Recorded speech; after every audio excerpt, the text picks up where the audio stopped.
E ono whaamsinonga o tangi le palota le o mai a maiai ma ua tālia whaai unga a whiunga i whaamsino e au whiai matangi toi whaawi i tua. Pe o le tangi toi whaawi i tua lena tamuai whaamsinonga le vastulureu le tu malo ngangai whamonga numere lua so alo mene o le ito RPP whaasanga yava ele i ono le fast.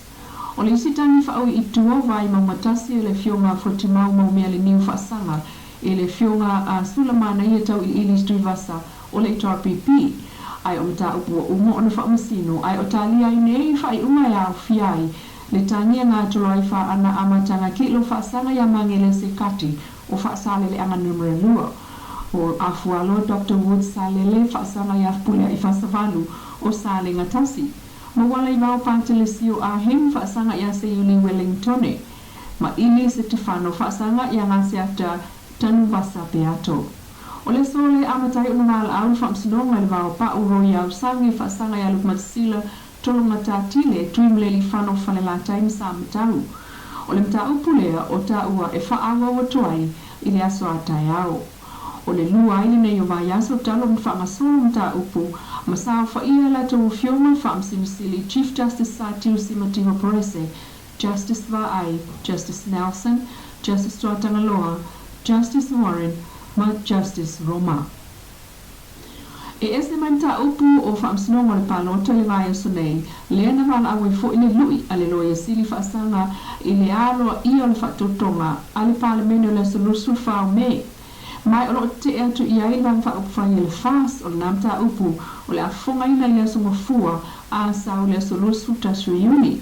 Talu o lo whaasanga le tangi i atau le papa Brenda Heather Latu ma matawheo George Latu whaatasi ai ma papali i ta eo masepau ma vea tawia whaatasi o le atu la iai tumaita ilo ia ia Mary Louis ma Ben Keith mo tau le papa ma matawheo whaapea i le fast. O le tangi o tua iai le whaatautonga whaapea whaasoli tu la fono talu ele iai le ao le malo le whaatautonga o le fonga fitalai mai le i whaia fo in moto le palemene, mai o lo tali te te e atu iai, le tu tali. Ai o le mata upu le contempt of court po o le lea mana i o whai ungal whaamsinonga watu atuai tu e val au le solusu valu reuni, e tu la iai le QC mo le sa aveam palemia, whapena fo i lo sili o lo lato te ena, whapena fo i le lo sili o lo lato te ena, whape o le mata upu lea e le o se quasi criminal, e pe ona whaatua tu e loia le fast ma te wheo George Latu. Malangolango ane iai, te maita i loia mo le whonga whetalai Ruby Drake, mai na whaanoi ane, leo o atu a le sa ape ma whonga whetalai taluai, o nei le o ola le lifi o le whale whaamsino, mo lana na fuatu lei vanga na alwhai lau tusu le whono, lea na awai ane, o le lua i la oni o le sonus fulmanu, e to e vala awai mta upuna. E no su fafale ai ngama fale o la i te tolu su ono le ufa se ane nei le maketi le tu mau i funga lei. O se vaenga le nasa ai na ai le maketi po le fli maketi sa valalo i lalo fale ie. O la sama fua asau o le afa pa i alo i ai le nanga ringa lea o lo o ye nei funga lei po mai a e pe o sa no le sunga lo yeti tu pai o le pulenga maketi. O le fale lea ina ia mapu ane i ai le au fai business mo le taimi nei a ta pena le ava noi songi tuane o le tate building. E whawai le whale mua na fo i vaenga au fai pisinesi. Ai o le taimi nei pe to e toru le whale au fai poloka i savalalo lo toi ai talo ta ueltina fai pisinesi o iai o latou o lo o tuli ni tupe to tongi ai ta lafu i le pulenga. E ui ina wale o toi tutu salava ni tupe maua e iai lava vai aso e na o se lau ta la.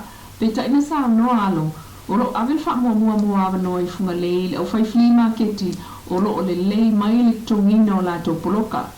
E iai fai flea marketi silia le lua afe tala ai talafu, tal mai lua afe suluvalu suluiva lua afe lu sulun amatama iai o na fa atupula ia tupele tutongia petai. O ien fa moe pe o se tausanga o a umal marketi fo i tuano le tate fua lava ile le lei o le tau pe o na ita ua. Sao fo ialo. O nei fo i business te o flea market sa fa moe lava i tulisi lea upa u ma ua na o tatu tangata lava o lo o mawai fa tau. O le avanona i le market i savalalo le a fa awawa i lava fufua ngano le malo o tatia ina ia fa wai le fonga fa le fa. ua mai ai nei le whaaiunga i le vā le sunga mawala i vā pā telesio. A heu lea na whaia le tangi whaasanga i le sui manu malo o la tu malo le sunga se Yuli Wellington i le HRPP. I luma la fioma, Justice Nelson with Justice Roma.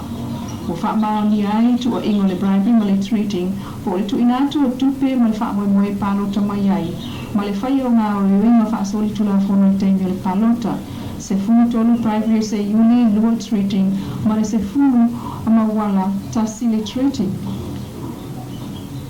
I le whaiunga fo i le whaiunga mua le whaiunga palota. Po o whainga whaamsinonga o le palota tele. Ia apeli la so iwa le whaitu ina mai.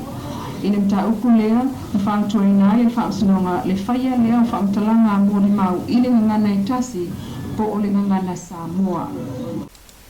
Nona winga, ua tutoi mai ai nei, sui e lua sufa, langa wha whai le HRPP, a o ta pena tuai le tu malo e pēna ta ua, kua lato palota lai titi. Rangai māsani ai, pe a whai wha maonia umai pēna ta tia mai e whai ua whaamsinonga, tua inga, whaasanga ia ila ua uma, na ta ua ilunga.